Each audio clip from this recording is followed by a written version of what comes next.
going on, everybody? And today I'm coming back at you with another, it's kind of like an annual fantasy football top 10. Today, if you're new, let me stop you there. If you're new, I do this about every year. I give you my top 10 in each position. I give you sleepers, I give you stayaways, and I give you probably the top rookies of what I think will perform good in that position for fantasy.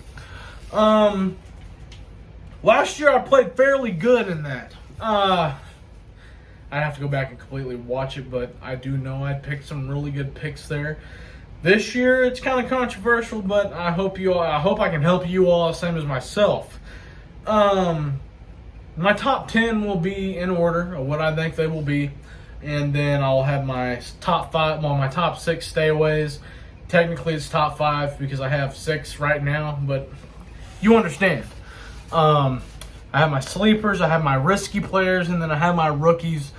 Without further ado, I don't know how much time I'm going to have because it keeps on. This is my second go through on this, and it says I keep running out of storage.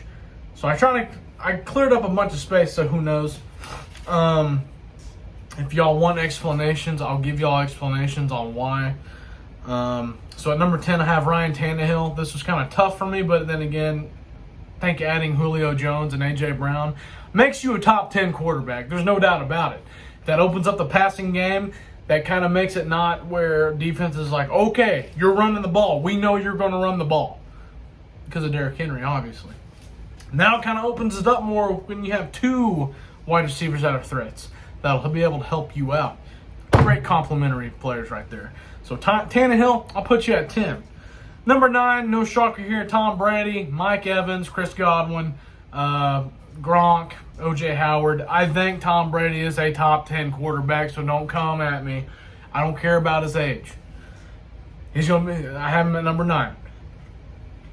Number 8, and keep in mind, these are usually going to be all starters in a league. I have 10 because usually 10 is a normal league.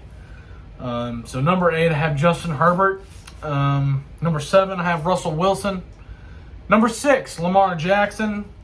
I think Lamar is deserving for number 6. He may be higher because at the time I'm recording this, they only have Gus Edwards right now at running back. Le'Veon Bell's working out for him right now, but it doesn't look like he's going to go there. If he does, okay, I'll put my foot in my mouth. But Lamar's going to have to be partially a legit running back now. You're the running back and quarterback now. Gus Edwards going to have to get some help back there. So Lamar, you're probably going to look at some more designed runs, equaling more points. Rushing yards and PPRs, they add up. So that'll help with Lamar. So I have him at number 6. Number 5, the 2020 MVP, Aaron Rodgers. Number 5, why do we have a number 5 MVP? And why is he at number 5 if he's an MVP? Again, it's Aaron Rodgers. He has Devontae Adams, but he does have a new threat, Robert Tonyan. Robert Tonyan's a red zone threat. Red zone threat means more points for Aaron Rodgers. I love it. Aaron Rodgers, top 5 to me. Number 4, controversial pick, but if he keeps it up where he left off, this dude's going to be top 3. Dak Prescott, what he was doing last year with Amari Cooper before he got hurt was insane. He would have been MVP last year, and I can't argue it. This dude, if he kept it up all last year, he did it consecutive. He done it over week after week. Dak Prescott was the real deal last year, but can he come back? So number 4, that's where I got Dak. Number 3, I do have Josh Allen. Number 2, Kyler Murray. And then number 1, no shocker here, Patrick Mahomes. So there's your top 10. You got any other questions, let me know. Again, you're allowed to have your opinion as well. You're not gonna, why is Tom Brady here and Rodgers is there? You're not gonna get to me. This is me helping you, all right? My top 5 stayaways, again, there's 6 because we'll get to it later. This is no order, but number 6, I have Andy Dalton. This is no shocker here. Keep him off your team. Carson Wentz is another one. Jameis Winston, Big Ben, Matt Ryan, and then the one that I have to say for some reason, because there's people that'll still try trading the guy, is Deshaun Watson. We don't want him. He's not playing. Trust me. Don't put him on your team. Don't waste that pick. Risky players. Obviously, Sam Darnold is going to be one of them. Depends what Sam Darnold you're getting week after week. He's not going to be a guy that you want starting on your quarterback as QB1. And yes, I'm drinking milk out of a Coke bottle. You got to be as cool as me to do that. Like I said, Sam Darnold. You getting Christian McCaffrey. He's going to be the guy that's going to get you out a lot of stuff. Kind of like Jameis Winston. He's just going to be a guy that's going to get you out of stuff with Christian McCaffrey, Alvin Kamara, things like that. Then Jimmy G is another risky one that I want to throw up there, is because, again, injuries is what's plaguing him right now, and Trey Lance is on his tail. So you got to put that in consideration as well. Jared Goff, risky, but I think he's in a better set than where he was in LA, and I think that for Matthew Stafford as well. I think they both switched at good times. I think each system fits each of them better. So I have Jared Goff there. Then Teddy Bridgewater is the other one. I think he's going to do all right with Cortland Sutton and Jerry Jeudy, Noah Fant, KJ Hamler. I think he's going to be all right. I really do, but that's why I put him as risky, because, again, it is a Denver offense. To my sleepers, Derek Carr is one of my sleepers. I think Darren Waller is going to have an amazing year. Derek Carr is going to be the one passing him the ball, and that means points for Derek Carr as well.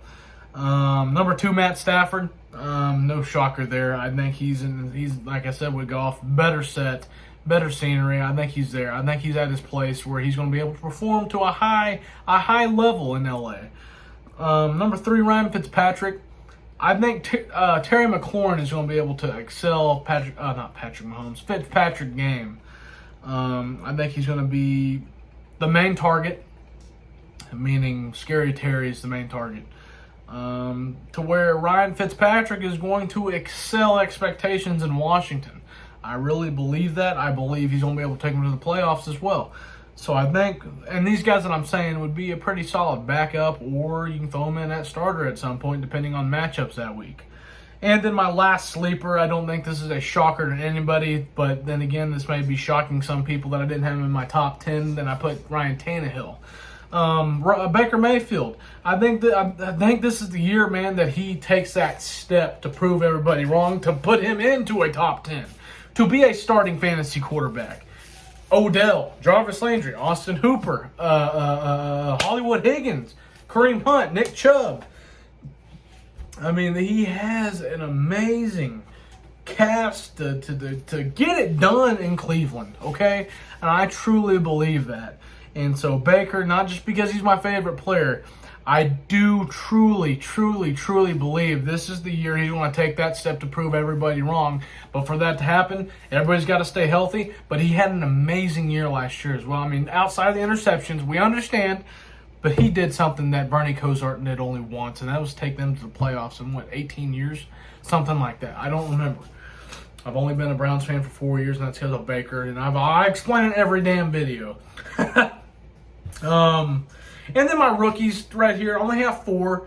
The non-shockers right here is Mac Jones and then Zach Wilson. They're starters week 1. They'll be guys that you'll want to be able to stash on your bench. Because obviously if you're going to have Patrick Mahomes, Kyler Murray, Josh Allen, Aaron Rodgers, Lamar, etc., you're not going to be starting Mac Jones or Zach Wilson over them. But they're good guys to have on the bench for whenever a bye week happens, or you're like, okay, they're playing a bad defense, so I think I'm going to start him over. You know what I mean?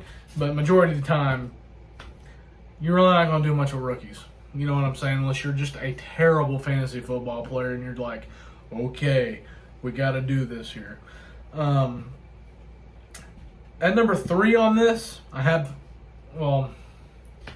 left out Trevor Lawrence. I think he's going to fare the best out of many of these guys. I think Trevor Lawrence is going to be the guy that you're going to be able to start if you're in a bigger league, if that makes any sense there. So Mac Jones, Zach Wilson, and Trevor Lawrence are the 3 obvious here. Justin Fields is another one. Again, he's not starting, but I think he'd be a guy that you'd want to pick up at some point. I mean, I think he's going to put up over 250 points this year in fantasy. Especially Andy Dalton. I don't think he's going to be starting past week 2. I'd be completely honest with you there. And then another quarterback I don't necessarily think is going to start, but I think they're going to switch times and packaging. I think it's going to be Trey Lance. I'll be completely honest with you. One of the quarterbacks I did leave. There's 2 big name quarterbacks I left off this list because I don't know where to put them. And maybe y'all can help me out here with this. I mean, I'm usually good with this stuff, but there's 2 that I'm really stuck on. Daniel Jones and Jalen Hurts. I just don't know where to put them. I really just don't know where to put these guys. It's almost like they're a sleeper, they're risky, and you got to stay away from it. I mean, it's like that. I get Jalen Hurts has help now. Devontae Smith, Jalen Reagor,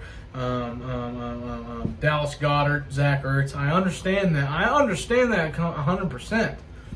Like that defense line's the offensive line's good enough. We got Miles Sanders. I understand that, but at the same time, I mean, you really want to start Jalen Hurts?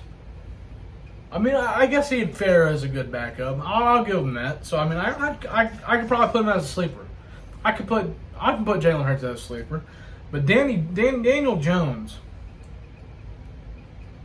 I don't know. I don't know here with Danny Dimes. I don't. So I'm gonna leave that up to y'all. Obviously, he's not a top 10, but I'm gonna leave that one up to y'all on being a sleeper, being risky, or stay away from him. That one's going to be left up to y'all. Next video, I'm going to be doing running backs, and it's no shocker here. Christian McCaffrey's going to be number 1. So I'm going to go ahead and give y'all that little secret right there if you haven't drafted yet, and if you're new to it. but yeah, other than that, man, hope y'all draft well. I hope this helps you all out. I want to get the editing of this video and get it up as fast as possible. Hopefully this really does help some of the rookie players out on here. I hope this fares to you all.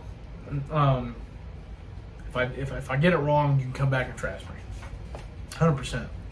But I've been doing this long enough. I've been doing this going on 10 years this year. So yeah, I hope y'all come back and watch this. And give me some positive feedback. Give me some questions. I'll get them answered as soon as possible. And again, if you're about to draft and you only see this, I apologize.